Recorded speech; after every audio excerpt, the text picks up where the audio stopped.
Hello everyone. Thank you for being here with me today. Before I begin my story, I would love to know which city you are joining us from. Please feel free to share in the comments. Now, let me take you into this story. I still cannot believe I am saying this out loud. My hands are shaking as I think about it, but not from sadness anymore. No, this is pure, ice-cold rage. It all started a few weeks ago, and my phone has not stopped buzzing since. My life, the one I had so carefully built, the one that looked so perfect from the outside, was a beautiful, complete lie. Let me give you some background so you understand. My name is Jolene. I am 36 years old. And until that night, I was engaged to Vance. We had been together for 4 years, engaged for 8 months, and I thought my life was perfectly mapped out. He was handsome, charming, the kind of man my mother absolutely adored.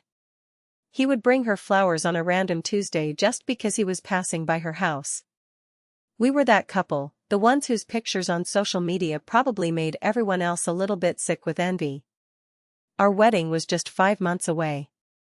It was going to be a beautiful autumn ceremony at a vineyard we had been planning for what felt like forever. I spent weekends picking out the exact shade of burgundy for the napkins and tasting overpriced cakes.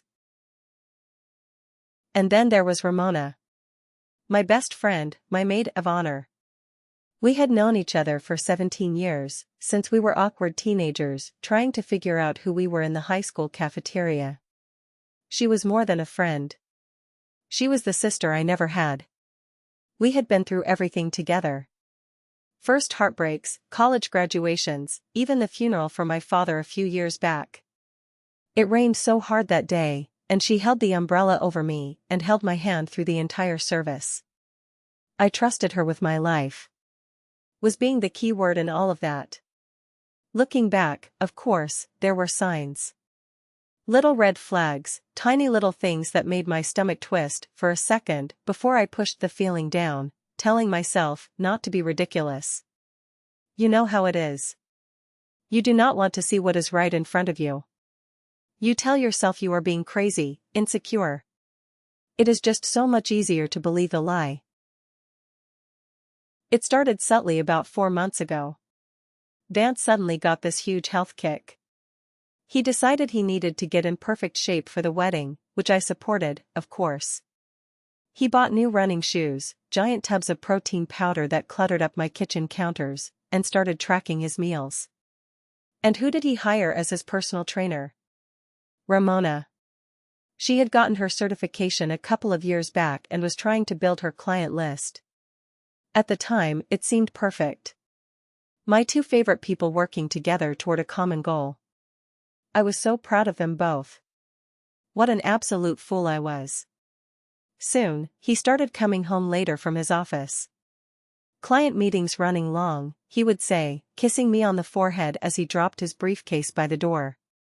I would have dinner waiting in the oven, dried out and ruined, but I never complained. Then it was late nights at the gym with Ramona. He would walk through the front door at 10 at night, smelling like fresh body wash, dropping his gym bag on the floor. She is really pushing me, babe. I am going to look amazing in that tux, he would grin, flexing his bicep in the hall mirror.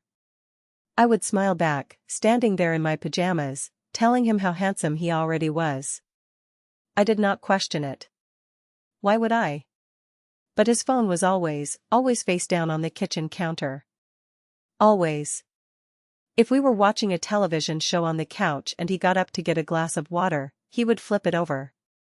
He would get texts late at night while we were in bed. The screen would light up the dark room, and I would see him smile. That little secret smile at the screen from the corner of my eye.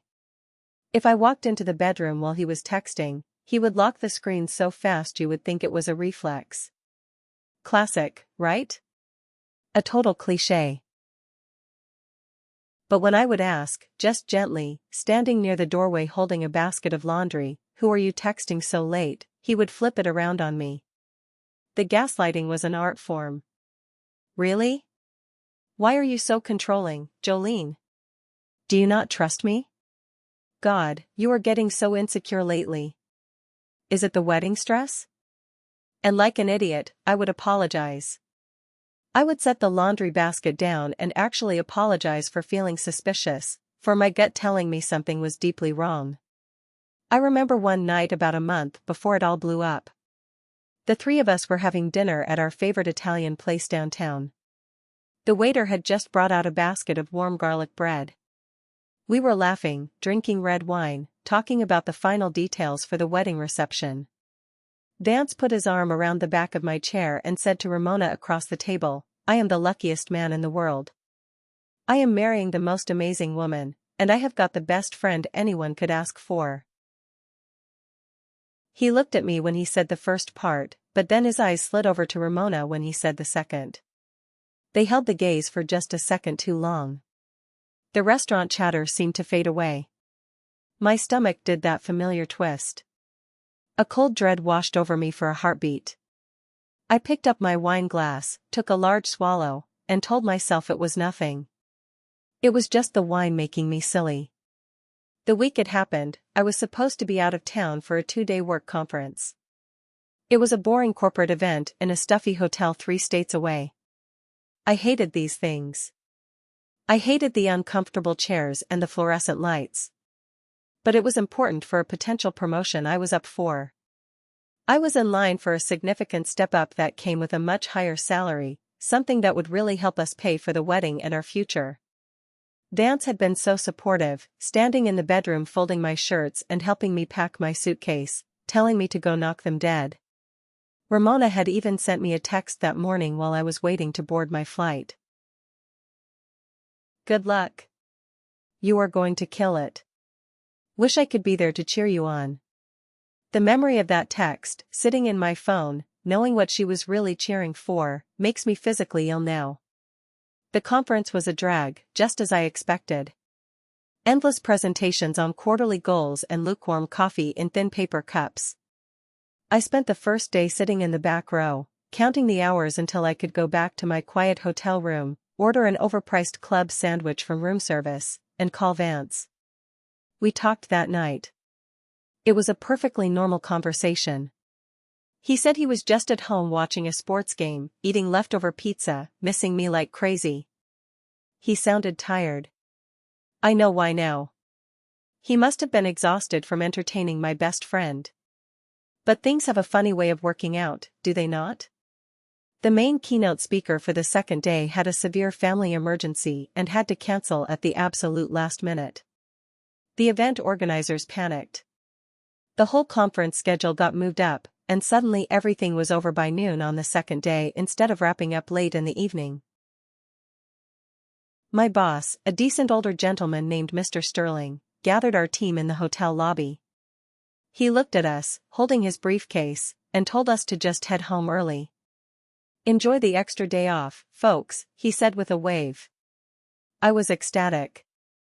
A whole extra day and a half with Vance before the weekend. I pulled my suitcase out of the hotel to my rental car, feeling like I had won the lottery. The drive back to my home city was about 3 hours. I spent the whole time buzzing with excitement. I drove down the long highway, looking at the autumn leaves turning colors on the trees. I pictured the look on his face when I walked through the front door.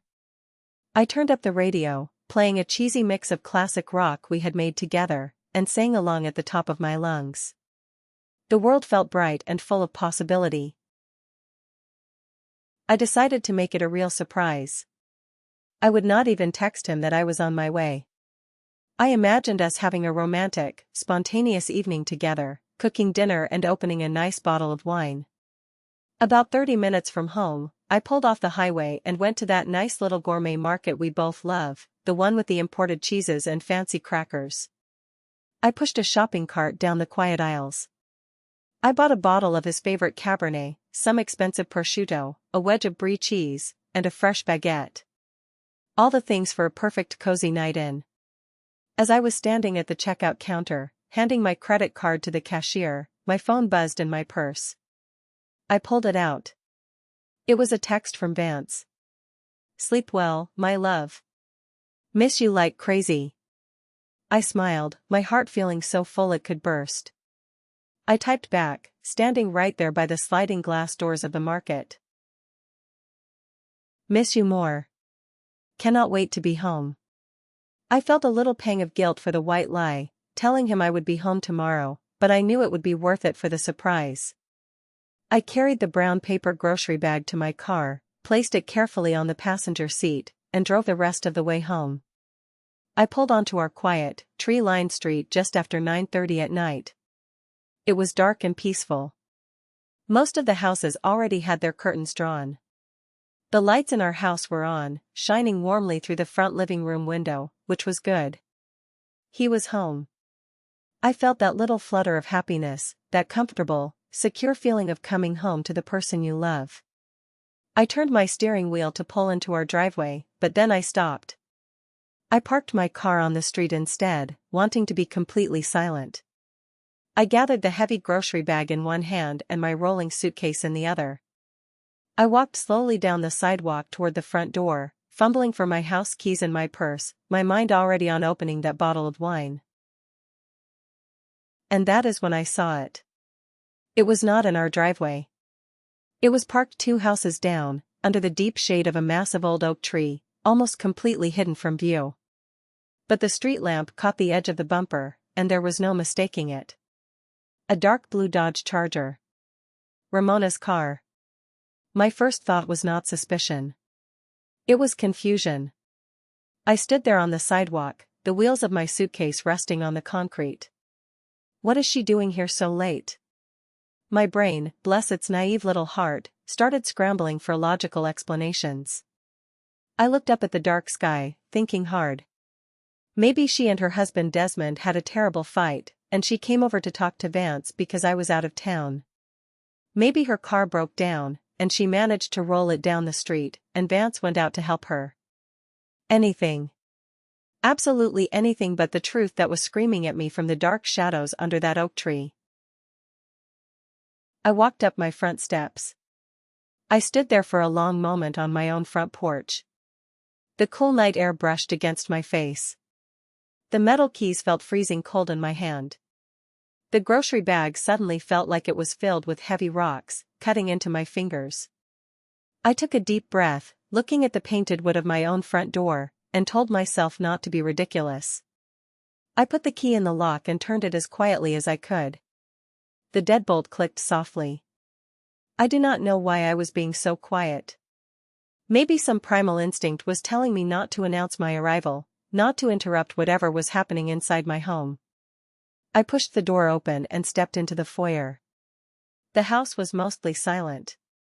The downstairs was dark except for the faint glow of the kitchen under cabinet lighting shining on the hardwood floor. I set my suitcase down gently against the wall.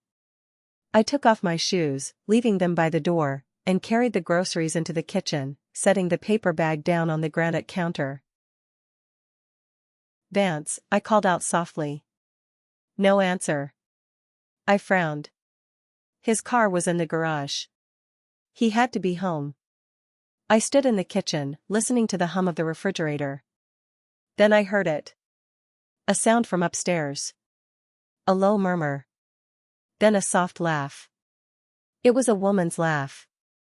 And I knew that laugh better than I knew my own voice. It was the laugh that had echoed in my ears for 17 years. It was Ramona's laugh. My blood went cold. It felt like all the warmth in my body just evaporated, instantly replaced by a terrifying, icy dread. I gripped the edge of the granite counter until my knuckles turned white. Every excuse my brain had manufactured on the porch just shattered into a million pieces on the kitchen floor. There is a moment when you hover between disbelief and the horrifying certainty of the truth. I was in that moment, standing in my dark kitchen in my stocking feet, listening to the sound of my world ending, one laugh at a time. I started moving. I do not remember making the conscious decision to walk. It was like my body was on autopilot, being pulled forward by an invisible string. I left my suitcase in the hallway. I left the expensive wine, the cheese, the fresh bread on the counter. I walked toward the wooden staircase. My stocking feet made absolutely no sound on the thick carpet runner. My own heartbeat was a deafening drum pounding in my ears. I placed my hand on the wooden handrail and climbed the stairs, step by agonizing step. The closer I got to our master bedroom door, which was slightly ajar, the clearer the sounds became.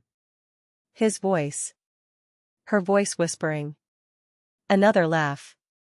And then a sound that made my stomach clench so hard I thought I was going to be physically sick right there in the hallway. The rhythmic creak of our bed. Our bed. The heavy wooden bed frame we picked out together at the furniture store on a sunny Saturday afternoon. The bed where we laid awake talking about our future, our dreams, the names of the children we wanted to have. My hand was violently shaking as I reached for the brass doorknob. For a split second, I closed my eyes. I thought about turning around. Just turning my back, walking silently down the stairs, walking out the front door, getting in my rental car, and driving back to the hotel. Driving until I ran out of gas, pretending I had never come home early. But I could not do that. I had to see. I had to know for sure. I had to look the betrayal in the face. I placed my palm flat against the wood and pushed the door open. And there they were. Tangled together in our expensive white linen sheets. The room was dimly lit by the small bedside lamp I used for reading, casting long, moving shadows on the painted walls that made them look like grotesque monsters. They did not see me at first. I stood in the doorway, breathing in the scent of my own bedroom mixed with the smell of their sweat. It took them a second to realize the door was fully open. A second that stretched into a painful, suffocating eternity. Ramona saw me first. She looked over Vance's shoulder. Her eyes widened in genuine, absolute horror. Her mouth opened in a silent gasp. She scrambled backward against the headboard, desperately pulling the white sheet up to her chin, a completely useless gesture of modesty considering what I had already seen. Vance stopped moving. He turned his head over his shoulder. His face became a mask of pure, unadulterated shock. His mouth hung open. He froze, his hands still resting on her waist. I just stood there, framed in the doorway, my arms hanging at my sides. I was unable to move. I was unable to draw breath into my lungs. The silence in the room was absolute, heavy, choking the life out of me. All I could hear was the blood rushing in my ears, a roaring sound like a violent ocean storm. Vance finally found his voice. And the first words out of his mouth were not a desperate apology. They were not begging for forgiveness. They were an accusation. "Jolene, what are you doing? You were not supposed to be home until tomorrow." He sounded annoyed. As if my early arrival was the real crime happening in this room. As if I had interrupted a perfectly normal evening. Ramona started stammering from behind the sheet. Her voice was trembling wildly, tears already welling in her panicked eyes. "Oh my God. Oh my God, Jolene. I am so sorry. This is not what it looks like. We can explain." But I was not looking at her. I refused to even acknowledge her existence in that moment. I kept my eyes entirely focused on Vance. I was looking at the man I was supposed to marry in 5 months. The man I loved with my whole being. The man who sat at my mother's dining table and promised to take care of me. And as I watched him sitting there in my bed, his initial shock melted away. It was replaced by something else entirely. Something ugly and twisted. A defensive, cruel arrogance settled over his features. A smirk started to play on his lips. An actual, visible smirk. He sat back on his heels. He carelessly pulled a corner of the sheet around his waist, not even bothering to cover himself properly. He looked me right in the eye, his gaze traveling up and down my body standing in the doorway in my wrinkled travel clothes. He tilted his chin up, a direct challenge in his eyes. And then he said the words that would echo in my head for weeks. The words that lit the match of my rage and burned down the very last remnants of my love for him. "What are you gonna do?" he sneered. His voice was dripping with pure contempt. "Cry?" Something inside my chest snapped. It was almost an audible sound, like a dry branch breaking in half. The shock, the horror, the paralyzing heartbreak I had felt just 5 seconds ago, it all vanished. It was instantly replaced by a sudden, terrifying, crystal-clear calm. It was the kind of dead calm that comes right before a massive hurricane makes landfall. I did not cry. My eyes were completely dry. I did not scream his name. I did not run over and throw the heavy ceramic reading lamp at his head, even though God knows my hands ached to do it. Instead, I slowly, deliberately reached into the side pocket of my purse hanging on my shoulder. I pulled out my smartphone. I swiped up to open the camera app. I raised the phone in front of my face. The camera flash was startlingly bright in the dim bedroom. It lit up the room like lightning, making them both flinch and raise their hands to shield their eyes. I pressed the button. I took one picture. Then I moved slightly to the left and took another. Then I took a third one, capturing their terrified, guilty faces clearly against the headboard of my bed. The digital shutter sound clicked loudly in the quiet room. They immediately started scrambling. Ramona tried to dive under the blankets entirely, shouting my name. Vance threw his hands up, yelling, trying to get off the bed. But it was too late. I had my proof. Crystal clear, high-resolution proof sitting in my camera roll. I lowered the phone and looked at them one last time. I looked at the pathetic mess of limbs and tangled sheets. Their faces were now a mixture of extreme panic and rising fury. "Thank you," I said. My voice was completely even and steady. It was so steady it actually surprised me.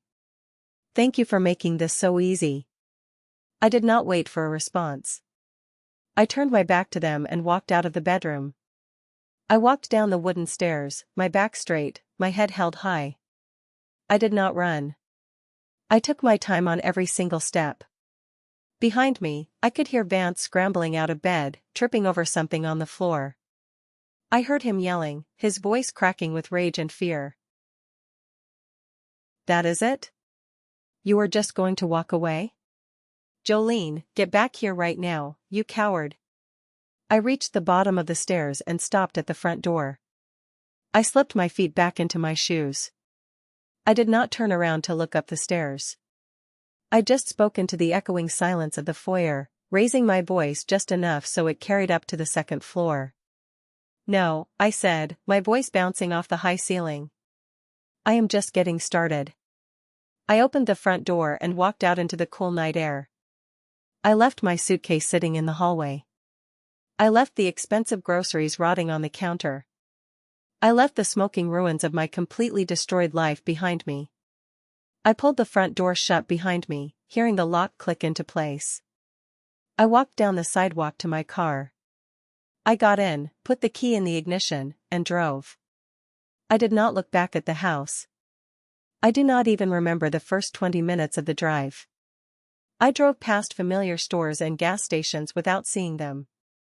My mind was a complete, merciful blank. Then, as I merged onto the highway leading out of my neighborhood, the shaking started. My whole body began trembling uncontrollably. My teeth were chattering as if I were freezing cold. My knuckles gripped the steering wheel so hard they were pure white. I had to pull over to the shoulder of the highway for a minute just to breathe. But still, no tears fell. Just this hollow, violently vibrating rage that settled deep into the marrow of my bones. I ended up driving until I saw the glowing signs of a generic roadside motel off the interstate. It was the kind of place with a flickering neon vacancy sign, cracked pavement in the parking lot, and carpets inside that looked like they had seen better decades. I parked my car under a buzzing street lamp. I walked into the small lobby and paid for a room in cash. I walked down the exterior corridor, swiped the keycard, and pushed the heavy door open. I walked inside, locked the deadbolt, and slid the chain into place. I dropped my purse on the floor and sat heavily on the edge of the stiff, scratchy, floral-patterned bedspread. The room smelled terribly like stale cigarette smoke masking cheap bleach. I did not care. I laid back on the uncomfortable pillows and stared at the textured popcorn ceiling. I watched the headlights of passing trucks on the highway dance across the ceiling in a hypnotic, silent rhythm. My phone, which I had placed face up on the cheap laminate nightstand, remained silent for the first hour. They were probably still in shock, scrambling around my house, trying to figure out their next move. They were probably sitting in my living room, trying to spin a story where they were not the villains. I did not sleep a single minute that night. I just sat there in the dark room. The images from the bedroom played on a relentless, high-definition loop in my head. Vance's smirk. The way his lip curled up. Ramona's panicked eyes looking over his shoulder. The betrayal was so profound, so deeply rooted in my life, so complete, it felt less like a simple heartbreak and much more like a death. The person I was just a few hours ago, driving down the highway singing to the radio, the happy, trusting, in love Jolene. She was gone. She died in that hallway. A completely different person was sitting in that motel room. A colder, harder, calculating person. And she was sitting in the dark, making a detailed plan. The first buzz from my phone came around 3 in the morning. It vibrated loudly against the hard nightstand. I turned my head and looked at the glowing screen. It was Vance. I ignored it. I watched the screen go dark. 10 minutes later, another buzz. Then another. And another. By the time the weak, gray morning sun started to filter through the cheap, thin motel curtains, illuminating the dust motes in the air, my phone was having a full-blown seizure on the nightstand. I finally sat up, rubbed my tired eyes, and picked it up. 47 missed calls from Vance. 23 missed calls from Ramona. And the text messages. Oh, the text messages were an absolute masterpiece of pathetic, self-serving desperation. I scrolled through them slowly, reading every single word. From Ramona, Jolene, please call me back. We need to talk about this. It was a horrible mistake. I love you so much. Please do not throw away our 17 years of friendship over a stupid mistake. Then, an hour later, her tone shifted to sheer panic. Jolene, please do not tell Desmond. I am begging you on my hands and knees. You will ruin my life. He cannot know about this. Please. From Vance, babe, where are you? Are you okay? Please do not do anything crazy. I can explain everything. It was not what it looked like. A lie. Then, Jolene, this is my fault, not hers. Yell at me, scream at me, throw things at me, just please come home right now so we can sit down and talk this out like rational adults. And my personal favorite, a text from Vance sent around 7 in the morning, when his initial panic was clearly turning into defensive anger. You better not ruin my life over this. I swear to God, Jolene, if you do something stupid, you will regret it. Ruin his life? The sheer audacity of that message was breathtaking. I sat on the edge of the bed, holding the phone, actually shaking my head at the screen. I did not type a single response to any of them. I just sat there scrolling through their panic, a strange, heavy sense of detachment washing over me. They thought I was going to break down.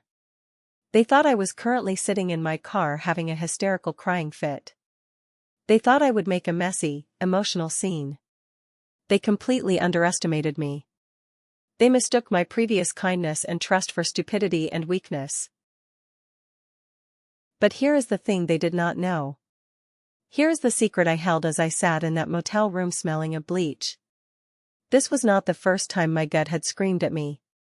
And while I had been verbally pushing my suspicions down to keep the peace, a small, highly rational part of my brain had started quietly preparing for the absolute worst-case scenario. About a month ago, on a lazy Sunday afternoon, I had been sitting on the couch trying to find an old tax document. I picked up the shared tablet we kept in the living room. Vance had used it earlier that morning. I opened the browser, and I stumbled across something. Vance was still logged into his private messenger account. He was usually so incredibly careful, keeping his phone locked down tight, but he had slipped up on the tablet. And what I saw on that screen made my blood run cold. There were messages between him and Ramona. Not just a few recent messages. There were months and months of them. I sat on the couch, my heart hammering against my ribs, scrolling back through time. They had been meeting up at the gym for their personal training sessions, which were anything but training. They talked explicitly about my work schedule. They discussed my upcoming business trips. They noted the exact times I would be out of the house visiting my mother for Sunday dinner. They were meticulously planning their sordid, disgusting hookups around the schedule of my life. But the absolute best part, the detail that made me want to scream, was the financial aspect. I looked at the dates of their hookups and compared them to our bank statements on my phone app. He had been officially paying Ramona for these fake personal training sessions using our joint credit card. My money. My hard-earned money from my job, paying my best friend to sleep with my fiancé. The sheer, unmitigated gall of it all made me dizzy. I had taken screenshots of every single message that day. I sat on the couch, my hands shaking so badly I could barely hold the heavy tablet steady. I screenshot the texts, the photos they sent each other, the dates, the times. I saved them all to a secure, password-protected folder on my personal cloud drive. I logged him out of the tablet, put it back on the coffee table, and went into the bathroom to splash cold water on my face. I told myself that day I was being crazy. I told myself I was invading his privacy, taking things out of context, that I would probably delete the folder in a week and laugh at my own stupid paranoia. But I never deleted it. I kept it hidden.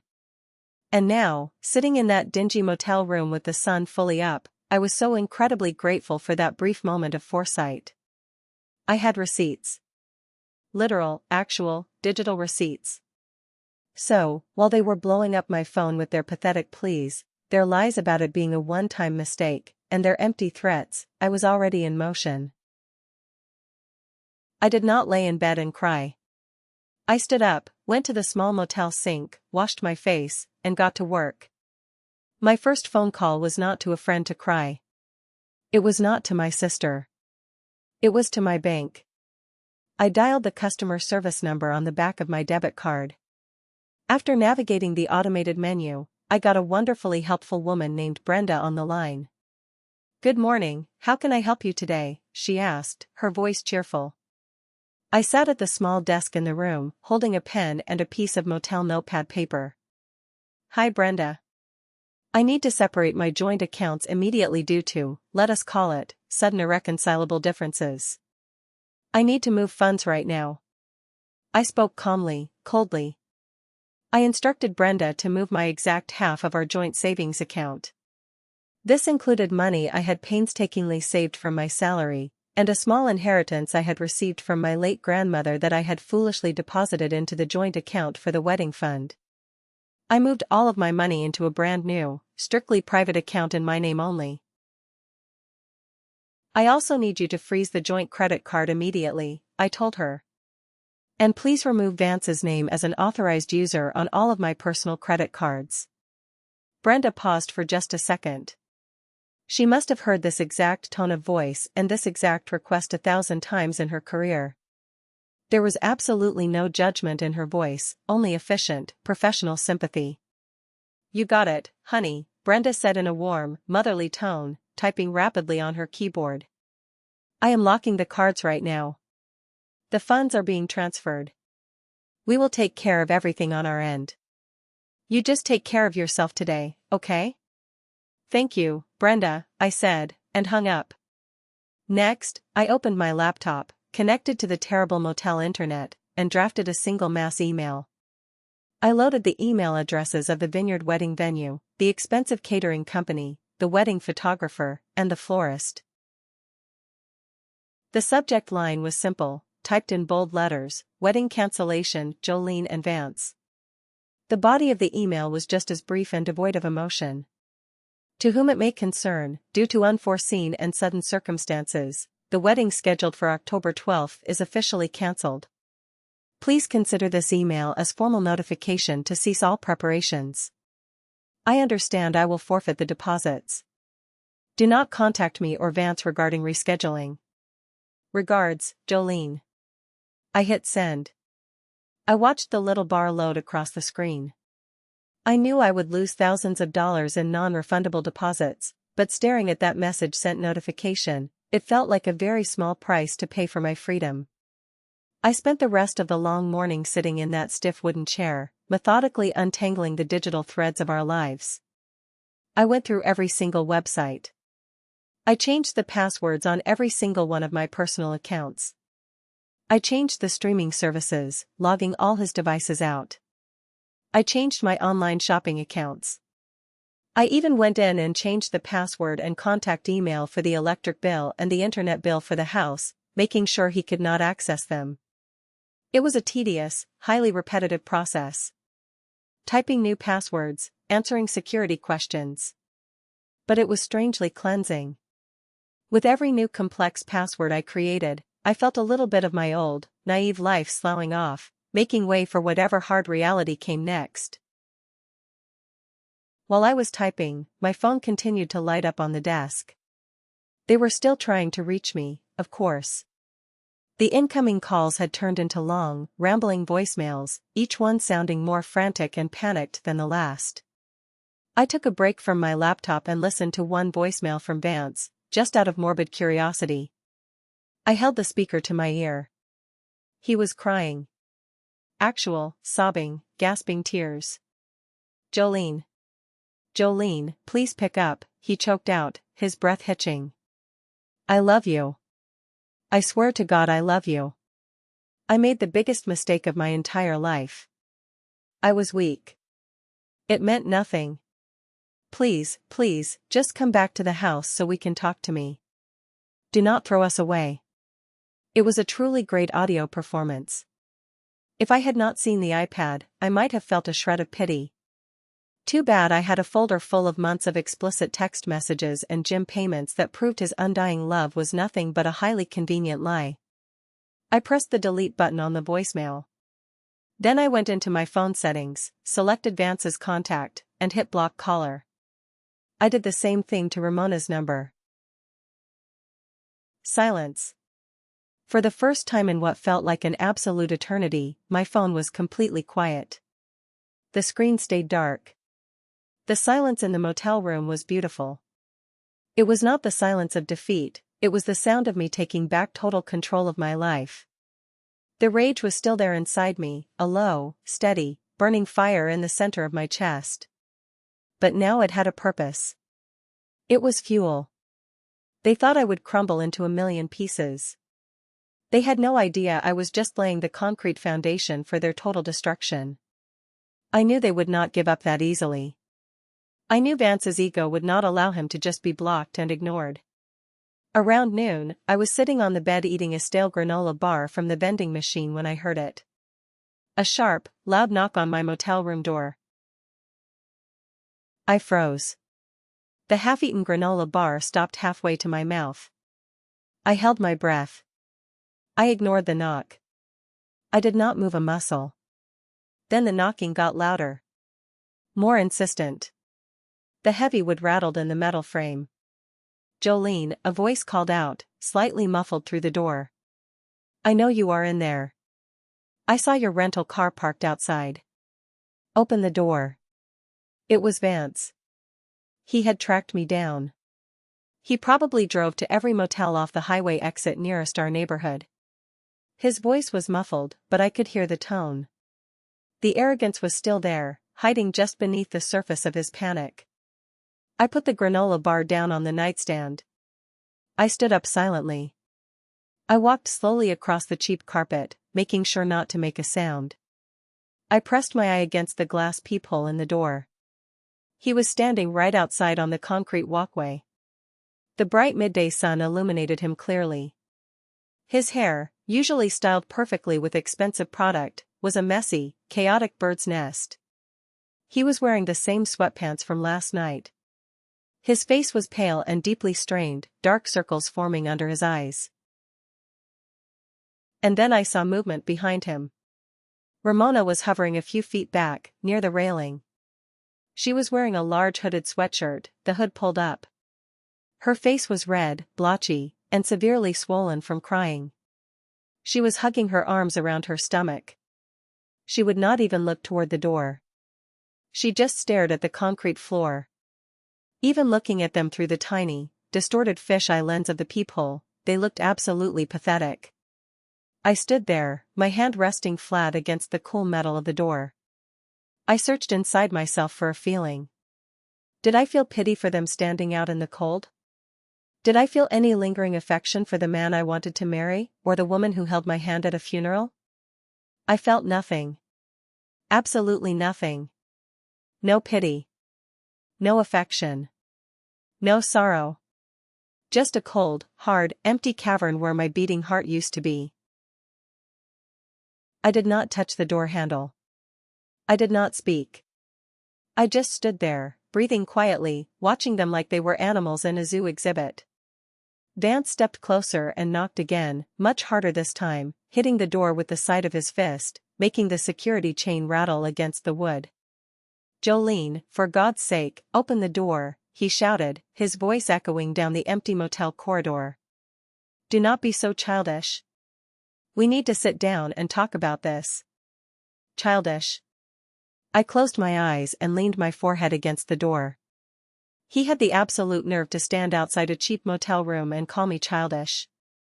The 36-year-old man who was actively screwing my best friend in our shared bed just hours ago, using my money to do it, was calling my reaction childish. I almost laughed out loud. A dark, bitter bubble of laughter rose in my throat, but I swallowed it down. Instead, I just stayed completely silent. I backed away from the door. I pressed my back against the wall next to the window, waiting for them to give up and leave. After another 5 grueling minutes of Vance knocking, sighing loudly, and calling my name through the crack in the door, they finally did give up. I crept back to the window and peeked through a tiny slit in the curtains. I watched them walk away toward his car. Their shoulders were heavily slumped in defeat. They did not speak to each other. As they reached his expensive SUV, Vance aggressively kicked the front tire with his shoe before yanking the driver's side door open. Good, I thought to myself, dropping the curtain. Let him feel a tiny fraction of the helpless frustration I was feeling. But seeing them out there made me realize something. I knew I could not stay in this motel room anymore. They knew exactly where I was. They could come back tonight, or tomorrow. I felt exposed. I needed a truly safe place, a real sanctuary where they could not reach me, a place with a locked door and someone who would aggressively protect me. I grabbed my small overnight bag. The zipper got stuck halfway, and I yanked it violently until it closed. I threw my laptop in, grabbed my purse, and walked out of the room. I did not even bother going to the front desk to formally check out or try to get a refund for the second night I had booked. I just got in my rental car, locked the doors immediately, and drove out of the parking lot. There was only one person in the entire world I could trust completely right now. Only one person who would have my back no matter what lies Vance tried to spin. My older sister, Nadine. Nadine lived about an hour away, in a nicer, quieter suburb in the neighboring city. She was a lawyer. And not just any lawyer. Ironically enough, she was a highly successful, no-nonsense divorce lawyer. She spent her days dealing with messy custody battles, tracking down hidden college fund accounts, and aggressively tearing apart cheating spouses in courtrooms. She was tough as nails, pragmatic to a fault, and had a lie detector built into her brain that was second to none. She had never been a huge fan of Vance. She was always polite at family dinners, passing the potatoes and making small talk, but she always told me privately that he was too smooth for his own good. She said his charm felt rehearsed. Turns out, a lawyer's intuition is usually spot on. I got onto the freeway, merging into the fast lane. I connected my phone to the car's Bluetooth and dialed her number.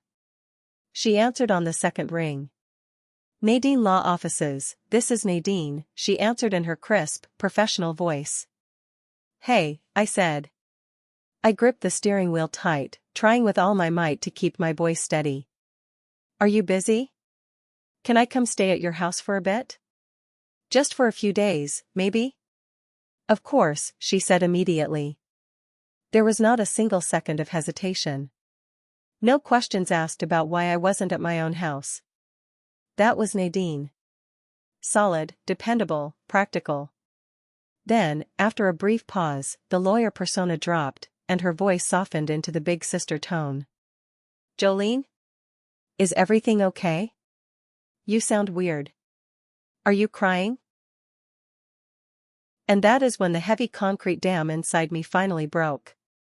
Hearing her voice, hearing actual, genuine care after the horrific 24 hours I had just survived, destroyed my composure. The tears I had refused to shed in the bedroom, the screams I had choked down in the motel room, they all came rushing out at once. It was not a delicate, quiet cry. It was one gut-wrenching, ugly, gasping sob that tore through my throat. My vision blurred so fast with tears that I could not see the lane markers on the highway. I put my blinker on, blindly navigated across 2 lanes of traffic, and pulled my car over onto the rough gravel shoulder of the freeway. I put the car in park, leaned my head against the steering wheel, and sobbed. Jolene. Jolene, talk to me, what is wrong? Are you hurt? Nadine was practically shouting through the car speakers. I picked up my head, gasping for air, wiping my wet face with the sleeve of my shirt. And sitting there on the side of the noisy highway, as cars rushed past shaking my vehicle, I told her everything. I told her the whole, sordid, ugly, disgusting story. I told her about the gym sessions, the late nights, the suspicious text messages. I told her about the hotel conference ending early, driving home with the cheese and wine. I told her about seeing the dark blue Dodge Charger under the tree. I told her about walking quietly up the stairs, opening the bedroom door, and finding Vance and Ramona. I even told her exactly what Vance said, mimicking his cruel smirk, "What are you gonna do? Cry?" Nadine listened patiently. She did not interrupt me once. The only sound on her end of the line was her quiet, steady breathing, and the occasional scratch of a pen on paper. She was probably already taking notes. She just let me pour every ounce of poison out of my system. When I finally finished the story, I was exhausted. I was hiccuping and wiping my nose with a tissue from the glove box. There was a very long, very heavy silence on the line. Then Nadine spoke. Her voice was no longer the soft, comforting tone of a sister. It was dangerously calm. It was laced with cold, hard steel. It was the voice of a predator who had just spotted its prey. "That absolute son of a bitch," Nadine said quietly. "And that snake of a friend." She took a breath. "Okay. Listen to me very carefully, Jolene. You put your car in drive, and you drive straight to my house right now. Drive carefully. Do not speed." "Okay," I whispered, sniffing. "When you get here," Nadine continued, her tone authoritative, "we are going to sit on my couch. We are going to open my most expensive bottle of red wine. And then, little sister, we are going to meticulously burn their entire worlds to the ground. Do you understand me?" "I understand," I said. I wiped my face one last time, a new spark of energy lighting up inside me. I put the car in drive, pulled back onto the highway, and headed toward my sanctuary. The tears were gone. It was time to go to war. Arriving at Nadine's house felt like reaching an impenetrable fortress. She lived in a beautiful, quiet neighborhood where the lawns were perfectly manicured and the houses sat far back from the street. I pulled into her wide driveway, put the car in park, and just sat there for a minute, gripping the steering wheel. The adrenaline that had carried me out of that terrible motel room was starting to fade, replaced by a deep, aching exhaustion. Nadine opened her heavy oak front door before I was even out of the car. She walked down the driveway in her bare feet, wearing expensive silk pajamas, looking fierce and protective. She wrapped me in a tight hug right there in the driveway. It felt like her arms were the only things holding my broken pieces together. She steered me inside her home. It smelled of lavender and expensive candles, a stark, comforting contrast to the stale bleach smell of the motel. She sat me down on her plush velvet couch in the living room and handed me a glass of cold water. I drank the whole thing in one long swallow. True to her word, Nadine went into her kitchen and pulled out a very expensive bottle of red wine. She poured us 2 generous glasses, walked back into the living room, and handed one to me. "All right," she said, sitting next to me and crossing her legs. "Let me see the tablet screenshots." I pulled my phone from my purse, opened the secure cloud folder, and handed the phone to her. I sat back and watched her face. As a highly experienced divorce lawyer, she had seen her fair share of infidelity. She dealt with bitter custody battles, spouses hiding money in fake college fund accounts, and every kind of betrayal imaginable. But this was different. This was her little sister. This was personal. I watched her scroll through the images. Her expression hardened into a terrifying mask of concentration. Her eyes scanned the messages, noting the dates, the times, the crude jokes Vance and Ramona made at my expense. She saw the credit card charges. "The sheer, unbelievable arrogance," she muttered, shaking her head. She handed the phone back to me and took a sip of her wine. "They documented their own downfall, Jolene. From a strict legal standpoint, these screenshots are absolute gold. They establish a clear timeline, financial deception, and premeditation." The next day, just as I predicted, Vance and Ramona tried a brand new tactic. They realized I was not going to answer their calls, so they started trying to get to me through other people. We call them flying monkeys. My phone, which I had left on the coffee table, started lighting up with text messages from mutual friends. I picked it up and read a text from a friend named Sarah. "Hey Jolene, Vance is really worried about you. He called me crying. He says there was a huge misunderstanding and you just ran off. Please call him." Then a text from another friend, Jessica. "Ramona is a complete mess today. She says she made a terrible mistake and just wants one chance to apologize to you. Can you just talk to her?" They were aggressively trying to control the narrative. They were painting me as the unstable, highly emotional woman who had run off into the night after a simple, easily explained misunderstanding. They wanted to handle this quietly behind closed doors before the real truth got out. That is when I looked at Nadine across the kitchen island and decided it was time to deploy my first real weapon. Ramona had a husband. His name was Desmond. He was a quiet, incredibly kind man who worked long hours as an architect. He absolutely adored Ramona. He treated her like royalty. He had just taken out a large loan to help her finance the massive expansion of her home gym for her personal training business. And he deserved to know exactly who he was married to. The thought of telling him made my stomach churn. I was about to walk up and detonate a massive bomb in the middle of this innocent man's peaceful life. I wrestled with the decision for hours, pacing back and forth on the hardwood floor in Nadine's guest bedroom. I kept looking at his contact name in my phone. Nadine stood in the doorway, watching me pace. She was firm. "He has a fundamental right to know, Jolene," she said, crossing her arms. "He is currently living a complete lie. The kindest, most respectful thing you can possibly do for that man is to tell him the truth right now. Let him make his own life decisions based on hard facts, not her fiction." She was right. So, with a deep breath and a very heavy heart, I opened my messages, selected Desmond's name, and sent him a simple text. "Desmond, this is Jolene. I know this is out of the blue, but there is something extremely urgent we need to talk about in person today. It is about Ramona and Vance."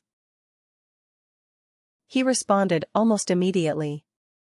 The 3 little typing dots appeared, and then his message popped up. "Is everything okay? Is Ramona hurt?" His first thought was concern for her. It broke my heart. "Not really," I typed back, my fingers trembling slightly on the glass screen. "Can you meet me for coffee in an hour?" We agreed to meet at a small, neutral coffee shop halfway between Nadine's house and his architecture firm. I spent the next hour preparing. I went into Nadine's home office and used her printer. I made clear, physical copies of the most damning screenshots. The text messages planning their hookups, the rude comments about me, the photo of them in my bed. I put all the warm papers into a plain manila envelope. I felt like a spy in some cheap television movie, but as Nadine advised, it was much better to have physical proof that he could hold in his hands and look it on his own time. I drove to the coffee shop. The bell above the door jingled as I walked in. It smelled strongly of roasted espresso beans and sweet pastries. I saw Desmond immediately. He was sitting at a small, round table in the far back corner. He looked worried. He was wearing a nice button-down shirt, the sleeves rolled up, and his brow was deeply furrowed. I walked over, my heart pounding rapidly against my ribs. I pulled out the metal chair and sat down across from him. "Desmond," I said softly. He leaned forward, resting his forearms on the table. "Jolene, what is going on? You are scaring me. Is Ramona okay?" I tried calling her, but she is not answering her phone. "Ramona is physically fine," I said, keeping my voice as flat and gentle as possible. "Desmond, there is no easy way to do this. I am so incredibly sorry to be the one to tell you this." I took a deep breath. For the past few months, Ramona and Vance have been having an affair. His face went completely blank. All the color drained from his cheeks.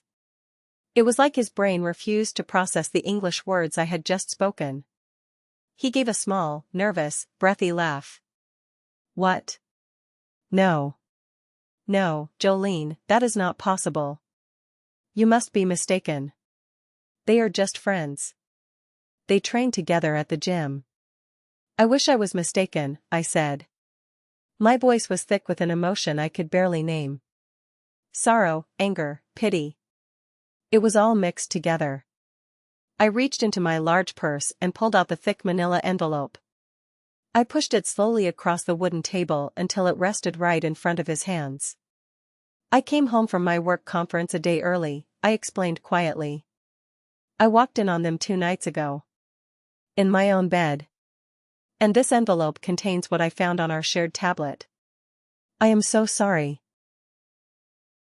Desmond stared at the plain brown envelope as if it were a venomous snake about to strike him.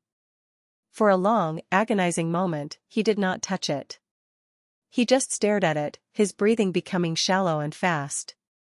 Then, with visibly trembling hands, he reached out, opened the metal clasp, and pulled out the stack of printed pages. I sat there in silence and watched his face as he read. I watched his eyes scan the lines of text. I saw the initial confusion slowly turn to dawning horror, and then to a deep, soul-crushing pain. He kept shaking his head side to side, whispering words under his breath. "No. No. No." He looked at the timestamps on the messages. He read the messages where they planned their meetups. I could see him putting the pieces together in real time. He was realizing that while he thought she was at a yoga class, or out shopping with friends, she was actually in my bed. He saw the text messages where Ramona actually mocked his new haircut.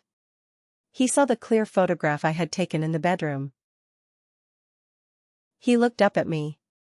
His kind eyes were now filled with a pain so raw and visceral it was physically hard to look at him. "All those nights she said she was doing late inventory at the gym," he whispered, his voice cracking violently. He did not need to finish the sentence.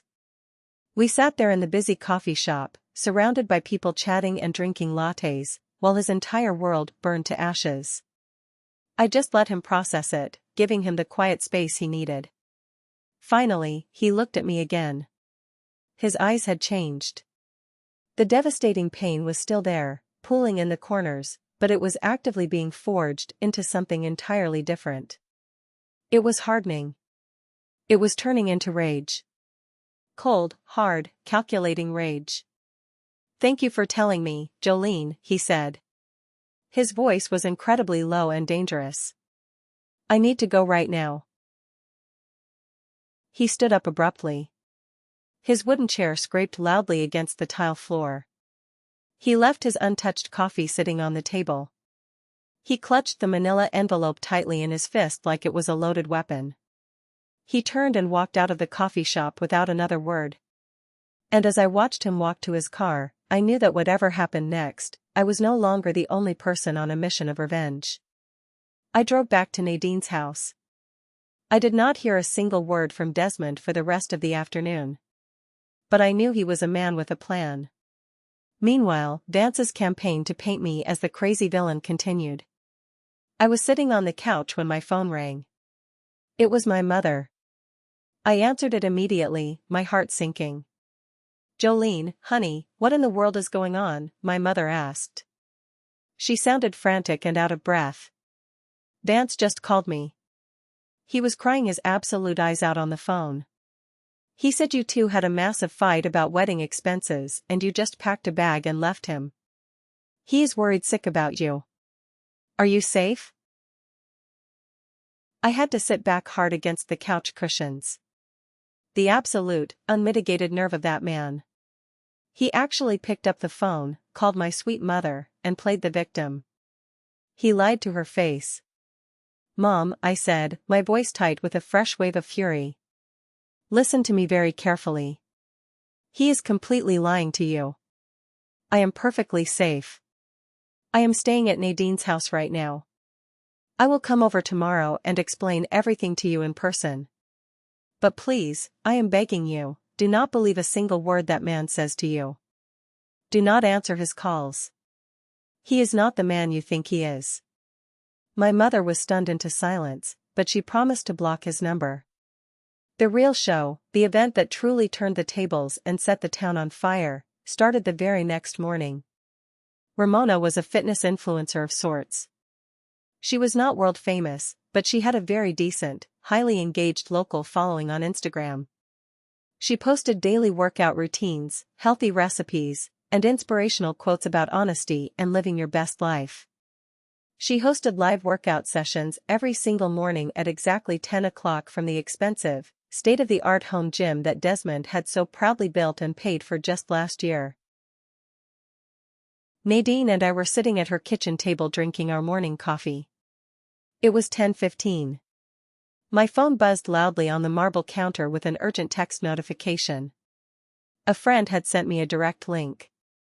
"You need to see this right now," the text read. It was a link to Ramona's Instagram account. She was broadcasting live. I tapped the link, and the video filled my screen. Nadine leaned over my shoulder to watch. Ramona was on camera, all right. But she was not wearing her bright, cheerful workout gear. She was not doing squats or lifting kettlebells. The video feed was slightly shaky, clearly being filmed by a person holding a phone. It was Desmond. Ramona was sitting on the hard rubber floor of her beautiful home gym. She was sobbing hysterically. Her face was buried in her hands. Surrounding her on the floor were 3 large, expensive suitcases and several black trash bags filled to the brim with her designer workout clothes and shoes. Desmond was standing over her, holding the camera pointing down.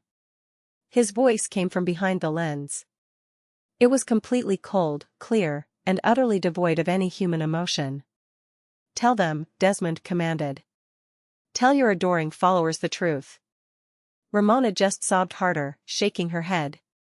"Tell them right now, or I will read the messages myself," Desmond threatened.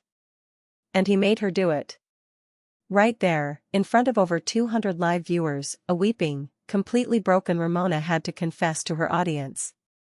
She looked up at the camera, her face a mess of running mascara and tears. "I am a fraud," she choked out. "I have been having a long-term affair.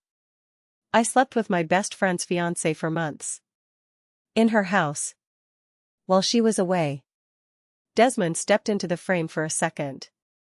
He held up the printed screenshots from the manila envelope right to the camera lens, showing them one by one. He was a narrator in his own personal horror film. "This is who she really is," Desmond said to the viewers, his voice breaking just one single time. "This is the inspirational, honest person you have all been paying for training and following." Then, for the grand finale, Desmond handed the phone to someone off-screen. He walked over to the rack of heavy weights. He picked up one of her prized, brightly colored metal kettlebells. He turned around, looked directly at Ramona, and then he wound up his arm. He threw the heavy iron ball straight through the exact center of the massive, floor-to-ceiling mirror that covered the entire back wall of the gym. The sound of the shattering glass was deafening even through the phone speaker. Sharp pieces of mirror rained down onto the rubber floor, destroying the perfect aesthetic of her studio. The screen instantly went black. The broadcast ended. But the internet is forever. The live video had been screen recorded by dozens of people. Within an hour, that recording was absolutely everywhere. It was posted all over our town's community Facebook pages. It was shared in local group chats with captions like "Local fitness influencers disgusting affair exposed." It was brutal. It was incredibly humiliating. And a part of me, the dark, wounded part that had been so deeply hurt, felt a massive, deeply satisfying thrill watching her perfectly curated, fake world shatter just as violently as mine had.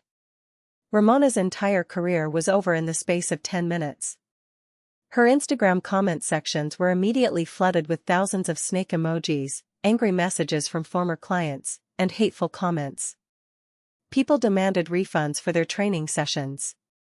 Less than 2 hours later, she finally deactivated and deleted her account entirely. She had lost absolutely everything. Her devoted husband, her beautiful home, her spotless reputation, her primary source of income. All for Vance. I sat at the kitchen table, staring at my empty coffee mug, and wondered if she thought those gym sessions were worth it now. If you have made it this far, please do me a favor, like the video and comment number 1 down below. It lets me know how awesome you are and shows that you are right here with me on this journey. Your support is a massive encouragement and truly motivates me. Drop that one so I can recognize you, and now, let us get back to my story. Of course, the spectacular public explosion of Ramona's life sent Vance into a full-blown, desperate panic. He realized the story was officially out, the evidence was public, and he could no longer control the narrative with quiet phone calls to my friends and mother. He tried to do major damage control to save his own skin. That evening, I was sitting on Nadine's couch when my phone pinged. Vance had posted a long, rambling, highly dramatic statement on his own personal Facebook page. I opened the app and started reading. It was an absolute master class in manipulation and non-apologies. He wrote a huge paragraph about how people make mistakes when they are feeling lost in life. He talked about how he had been going through a very confusing and difficult personal time due to wedding stress. He actively tried to paint himself as a deeply tormented, complex soul who had tragically fallen prey to the temptations of another woman. He practically blamed Ramona for seducing him. But the part that made my blood boil was the subtle dig at me. He had the absolute audacity to write a sentence hinting that our relationship had been strained for a long while. He implied that I was emotionally distant, obsessed with my career, and that I had neglected his emotional needs. He was publicly laying the groundwork for a narrative where his disgusting affair was somehow, some way, my fault. I read the post sitting on the comfortable velvet couch, and I just laughed out loud. It was not a happy laugh. It was a harsh, sharp sound. It was so completely pathetic. A confusing time, I said to Nadine, reading a line out loud from my phone screen. The only thing confusing is how he honestly thought he would get away with this garbage. Nadine smiled. It was a slow, very dangerous smile that I knew meant her lawyer brain was plotting a massive counterattack. "Oh, honey," she said, taking a sip of her sparkling water. "He thinks that sad little post is going to save his reputation. He thinks that is damage control. He has absolutely no idea what is coming. I think it is time to show him what a real emotionally distant woman can actually do." She was completely right. His little public pity party on social media was the final straw for me. He wanted to play public games to save his image. Fine. I was ready to end the game permanently. I still held my ultimate trump card, the one piece of evidence I had been saving for the absolute perfect moment. Remember our engagement party? It was a beautiful, expensive event at a local winery, filled with all our mutual friends, our extended family, and several of Vance's important co-workers. Everyone gave lovely speeches. And Vance, my handsome, charming fiancé, had stood up and given the most beautiful, heartfelt speech of all.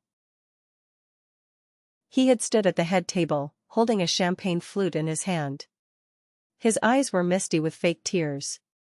He talked to the crowd about how I had saved him, how I was the most loyal, trustworthy woman he had ever had the privilege of knowing. He looked me right in the eye in front of 50 people and said, "Jolene, you are my rock. You are my conscience. You are my everything. I will spend the rest of my entire life proving I am worthy of your amazing love." Everyone in the room had cried. My mother had sobbed into a napkin. And my sister Nadine, bless her heart, had recorded the entire speech in high definition on her phone. I spent the next 2 hours locked in Nadine's home office. I sat at her large desk, staring at the bright computer monitor. I downloaded the video of his beautiful, tear-jerking speech. Then, I meticulously went through the folder of screenshots I had saved from the iPad. I specifically looked for the text messages he had sent to Ramona on the exact day of our engagement party. And of course, I found them. I found messages planning to meet her the very next day while I was busy attending my bridal shower with my mother.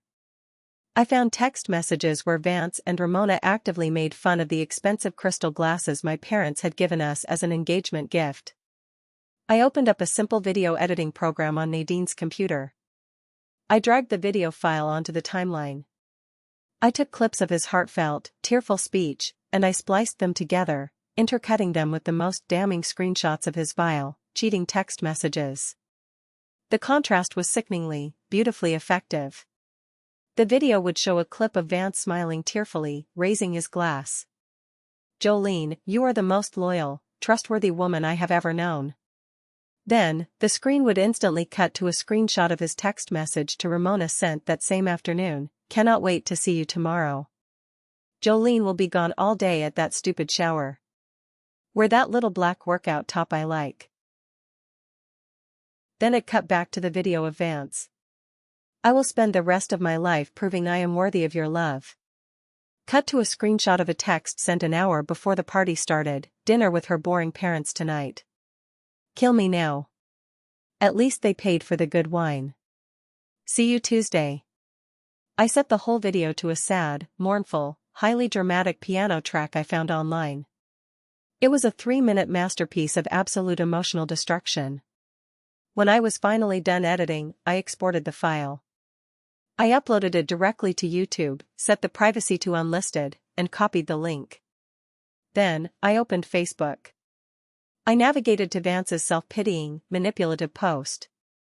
He had a few comments from clueless friends offering him support and prayers. I clicked on the comment box.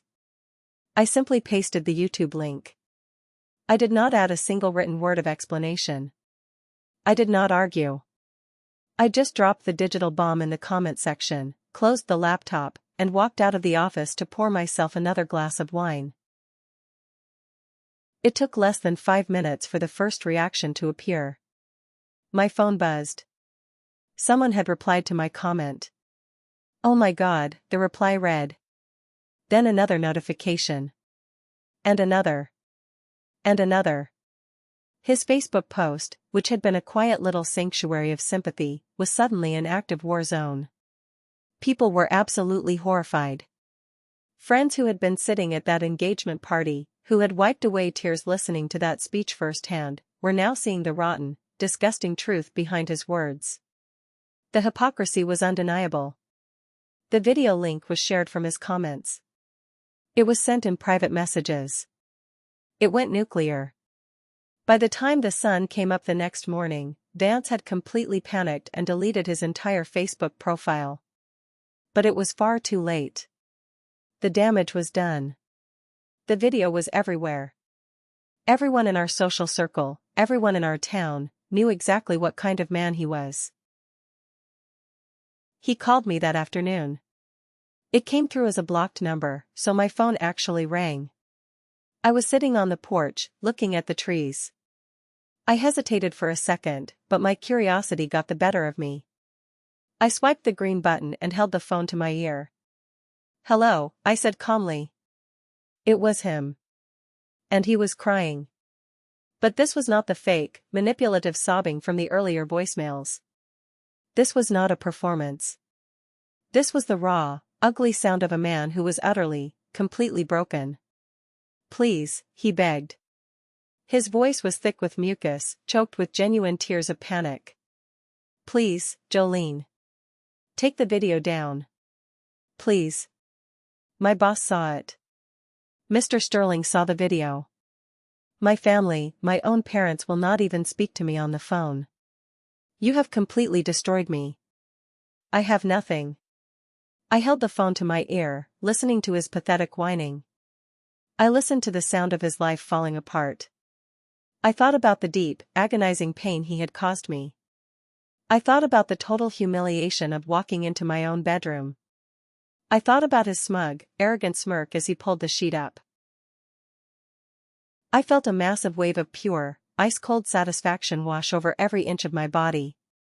I let him cry into the phone for another 30 seconds, just silently savoring the sound of his misery. Then, I took a deep breath. "What are you gonna do, Vance?" I asked, keeping my voice perfectly calm and quiet, repeating his own words back to him. "Cry?" Then I pulled the phone away from my ear and hung up. I blocked the unknown number. The moment I disconnected that call, a profound, heavy silence filled the air around me. It was the kind of quiet that follows a massive explosion. It was finally over. The war was won. Vance and Ramona had eagerly built their own funeral pyre with their lies and deceit, and I had simply provided the match to light it. The aftermath of the explosion was quiet for me. But for them, it was a relentless hurricane of consequences. The video did not just go viral among our mutual friends. As Vance had cried on the phone, the video had somehow made its way to the corporate headquarters of his financial firm. He worked in a very conservative field where personal reputation, integrity, and client trust are absolutely everything. His boss, Mr. Sterling, was an old-fashioned, family values kind of man. He called Vance into his office for an emergency meeting the very day after the video went public. I heard through the grapevine, because our town was small and people loved to gossip, that Vance was immediately placed on indefinite unpaid leave pending a formal review of his moral conduct.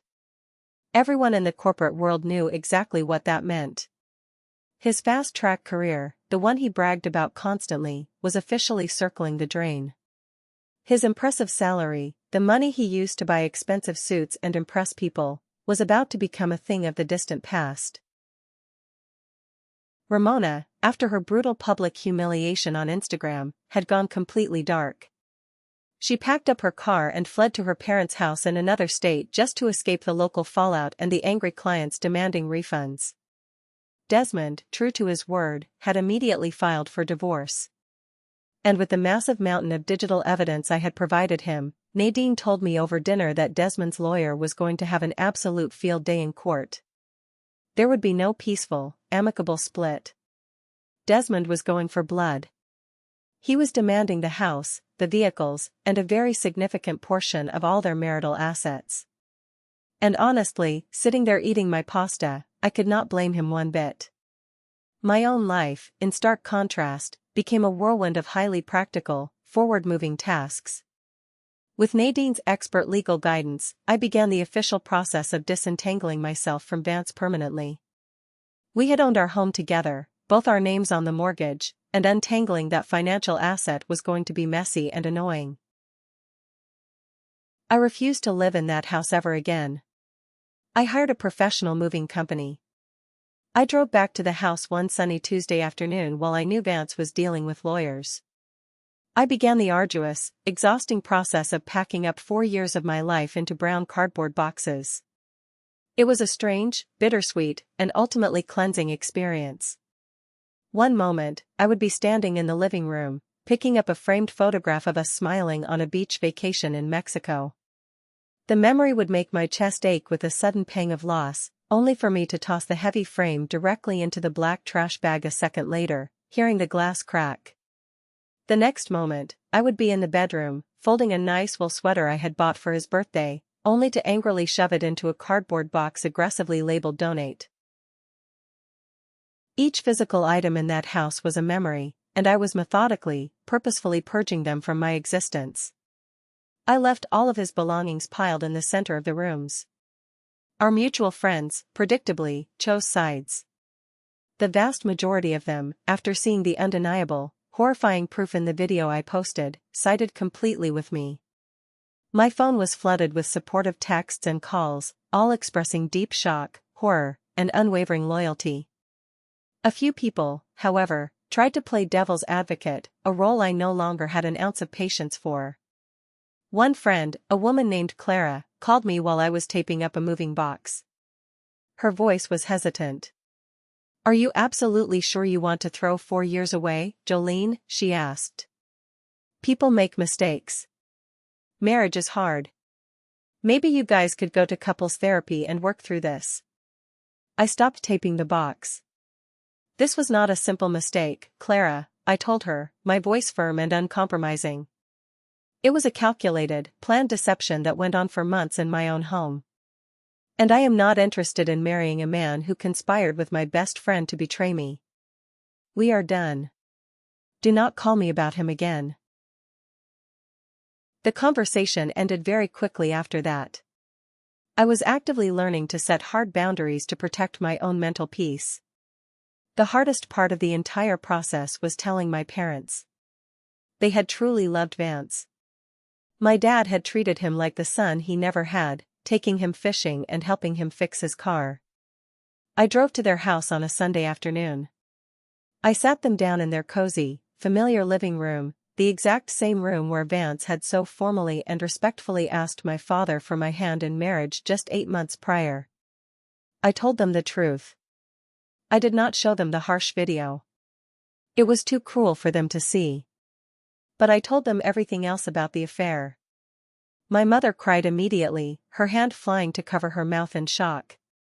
My father, a usually quiet, very stoic man, just sat there in his recliner. His face grew grim, his jaw clenching tight. When I was done speaking, he did not say a word about Vance. He just stood up, walked across the room, wrapped his strong arms around me in a tight hug, and kissed the top of my head. "I am so incredibly sorry, sweetheart," my dad said, his voice thick with emotion. "We are here for you. Whatever you need, whenever you need it." He is a fool. In that moment, standing in my childhood home, I was so deeply grateful for their unwavering love. It was the solid anchor I desperately needed in the storm. A few weeks after the massive explosion, once the moving trucks had unloaded my boxes and I was officially settled into a brand new, smaller apartment on the other side of town, the dust finally began to settle.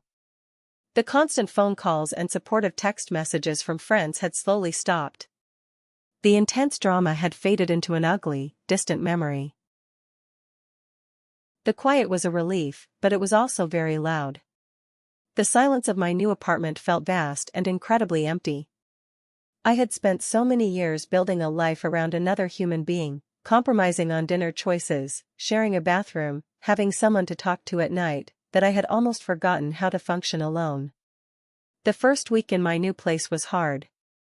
I tried to cook dinner one night, making simple pasta on the stove. I completely burned the noodles to the bottom of the pot because I was just staring blankly at the painted wall, lost in dark thoughts. I would sit on my new couch, turn on the television, and stare at the screen for 2 hours without registering a single thing that was happening in the show.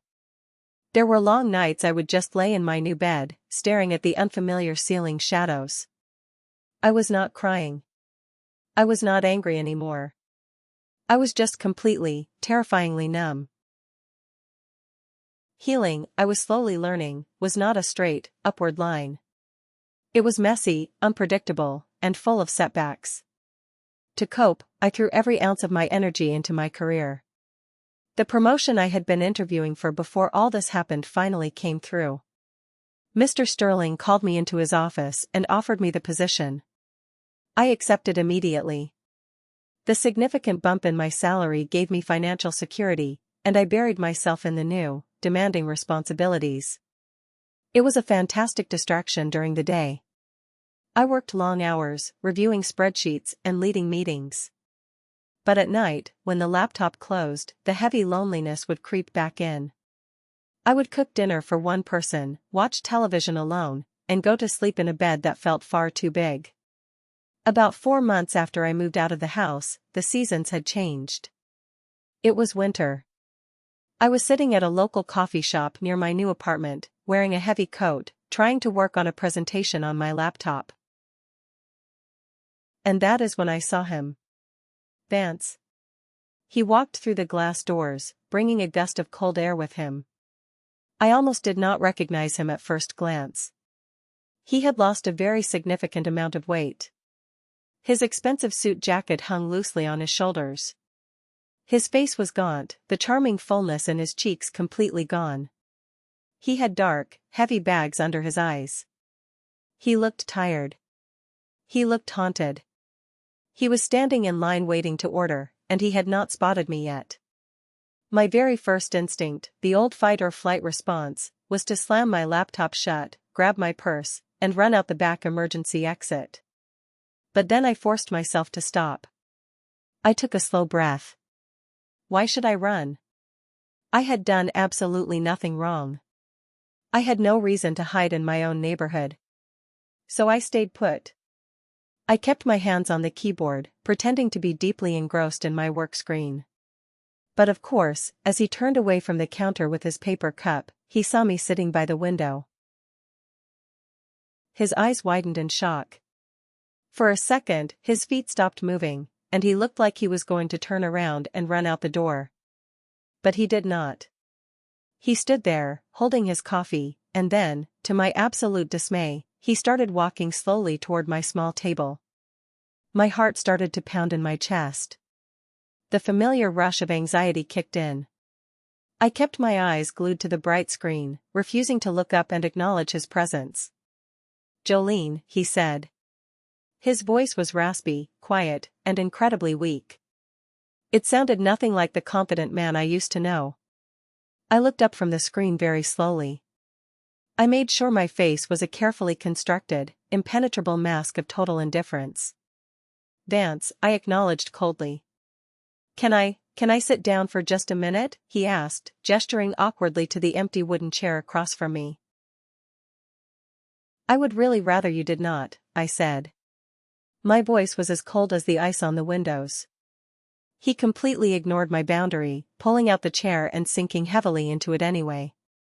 He set his coffee cup on the table. He just stared at me for a long moment, looking at my hair, my face, my clothes, as if he was seeing a ghost from another lifetime. "You look really good," he finally said, his voice pathetic. "I am very busy, Vance," I replied, turning my attention pointedly back to my laptop keyboard.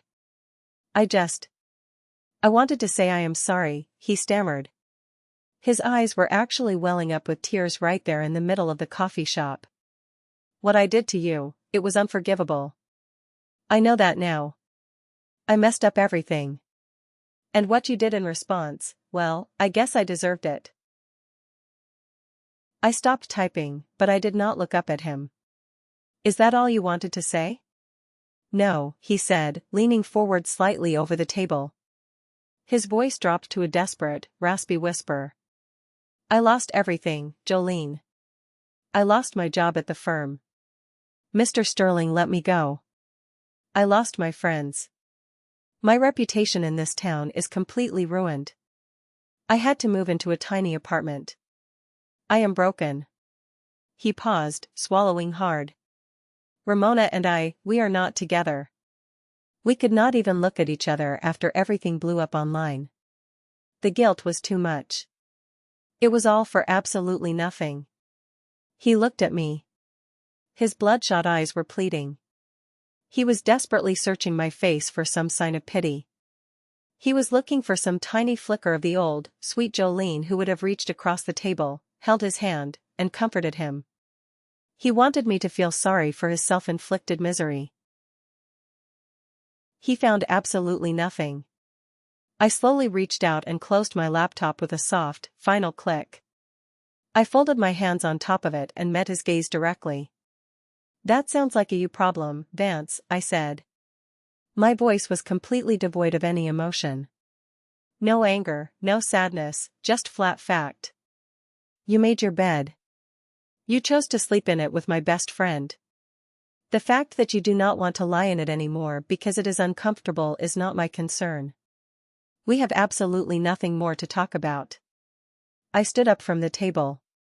I smoothly packed my laptop into my leather work bag, put on my scarf, and looked down at him one last time. He looked like a complete stranger.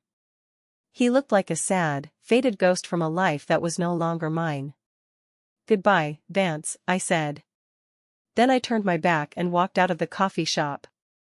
I did not look back. I left him sitting there alone at the table, surrounded by strangers, sitting amidst the smoking ruins of the life he had so carelessly and arrogantly destroyed.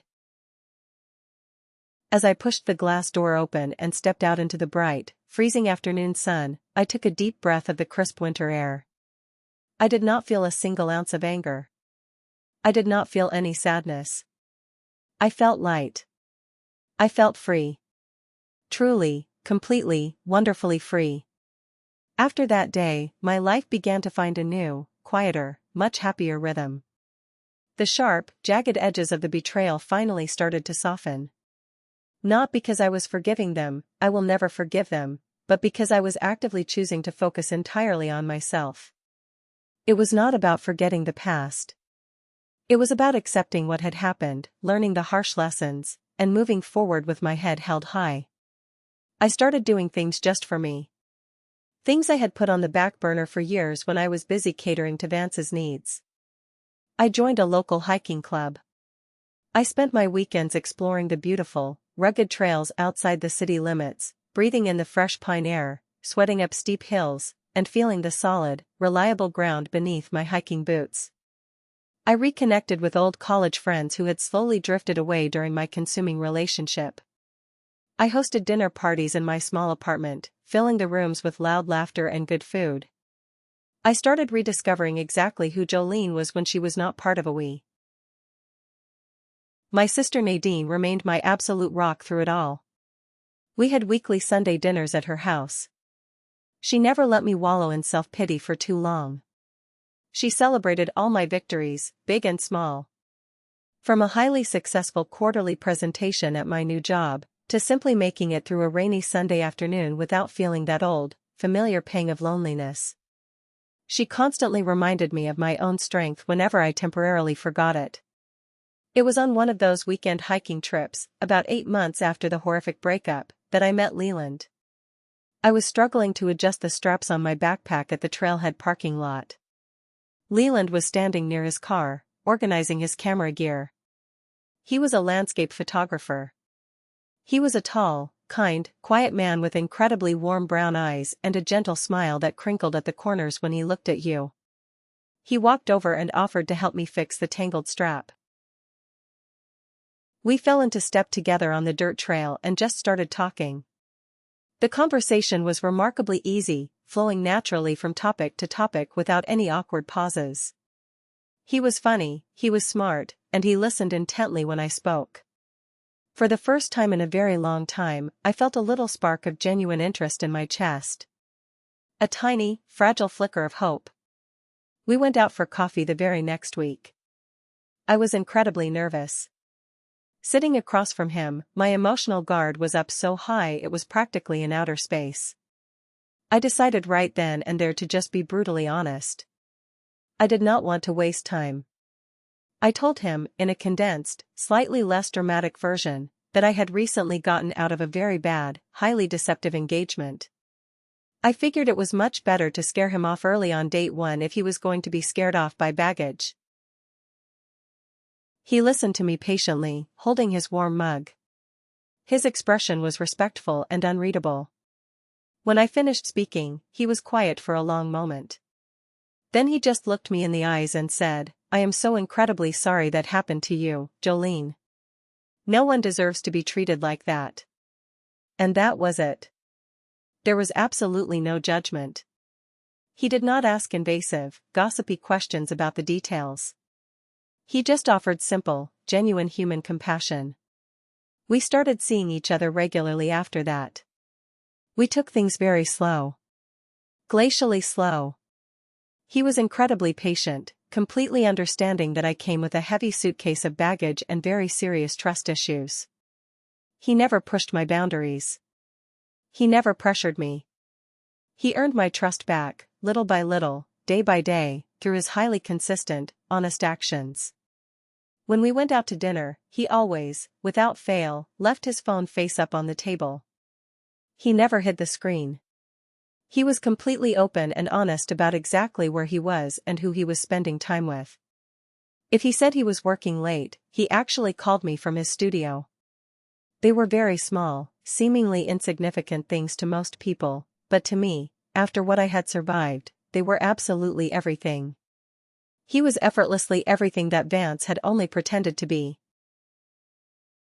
One evening, a few months into dating, we were standing in the kitchen of my apartment cooking dinner together. A soft jazz playlist was playing on my portable speaker. We were chopping vegetables, drinking wine, and laughing loudly about a silly mistake I had made during a meeting at work that day. Leland suddenly stopped chopping his bell pepper. He put the knife down on the cutting board, turned his body to face me, and leaned his hip against the counter. "You know," he said, his voice thoughtful, "I am really glad that idiot broke your heart." I stopped stirring the sauce on the stove. I raised an eyebrow, genuinely surprised by the blunt statement. "You are?" I asked. "Yeah," he said. His expression was entirely serious now. His warm eyes looked right into mine, filled with absolute certainty. "Because if he had not been so stupid, I never would have met you." I smiled. A real, deep, genuine smile that reached my eyes. And in that quiet moment in my kitchen, smelling garlic and tomatoes, I finally knew with absolute certainty that I was fully healed. The deep, jagged scars were still there on my heart, a faint, silvery reminder of the terrible battle I had fought and ultimately won. But they no longer hurt when I touched them. They were no longer bleeding. They were just a part of my long story. A difficult chapter that was now permanently closed. I still hear things now and then through the small town grapevine, usually from Nadine. Vance ended up packing his bags and moving entirely to another state to try and start his life over from scratch. With his ruined reputation, he had to take a much lower-paying job in a completely different, far less prestigious field. I heard a rumor he is casually dating someone new, but it is nothing serious. Ramona is still living in her childhood bedroom at her parents' house. Her messy divorce from Desmond was finalized months ago, and he took almost everything, just as his lawyer promised. I heard she now works as a basic receptionist answering phones at a local dentist's office. Their grand, passionate, secret affair spectacularly imploded, leaving absolutely nothing but smoking wreckage and deep regret in its wake. I do not feel joy at their misfortune anymore. I do not actively wish them ill. I just feel complete, blissful indifference. Their ruined lives are their own problem, and they have to wake up every single day and live with the harsh consequences of their selfish choices. My life is mine.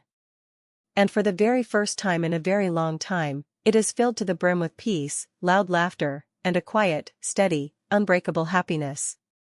Leland and I are actively building something very real together. Something deeply rooted in honesty, transparency, and mutual respect.